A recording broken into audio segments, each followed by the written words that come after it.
చేతుల పొడవు వచ్చేసి 10 ఇంచెస్, ఇక్కడ 10 ఇంచెస్, 3 ఇంచులు మనం షేప్ కోసం తీసుకుంటున్నాము. ఇక్కడ 2 ఇంచులు తీసుకోవాలి షేప్ కోసం, వెనక భాగము షేప్ కోసము. ఇంకా ఇట్లా పెట్టి చూసుకున్నట్టయితే కనుక 1/2 ఇంచు కిందికి పెట్టుకోవాలి, కుట్టు కోసం కావాలి కదా, అందుకని.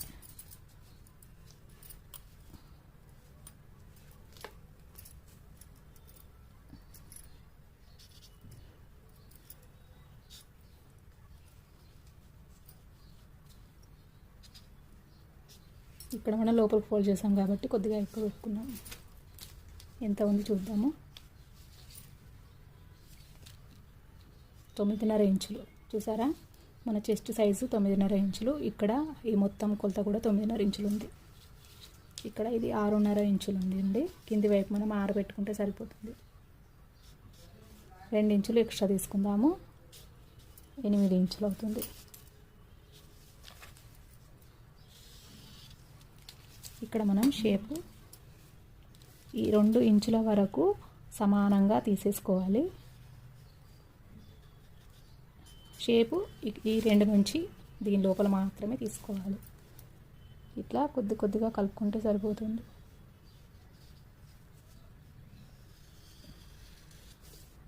ఇలా ఇప్పుడు ఫ్రంట్ షేప్ తీసుకుందాం. 1.5 ఇంచులు ఫ్రంట్ షేప్ కోసము.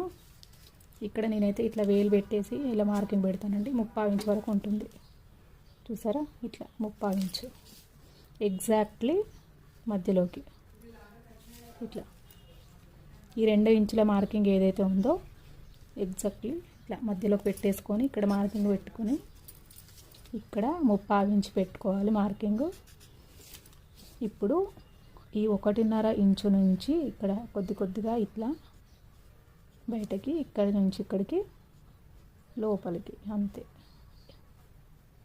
అయితే మనం ఏ షేప్ తీసుకున్నా సరే ఇక్కడికి వచ్చేసరికి లోపలికి వచ్చే విధంగా చూసుకోవాలి. ఇక్కడి నుంచి కనీసం 2.5 ఇంచులు ఇలా సమానంగా పెట్టేసుకొని లోపల మాత్రమే షేప్ తీసుకుంటే, ఒకవేళ మనం లావైనా లేదా బక్కగా అయినా ఎలా అయినా సరే మనం కుట్టు వేసుకున్నప్పుడు ఇక్కడికి వచ్చినా కూడా మనకు ఎక్కువ తక్కువ రాకుండా ఉంటుంది.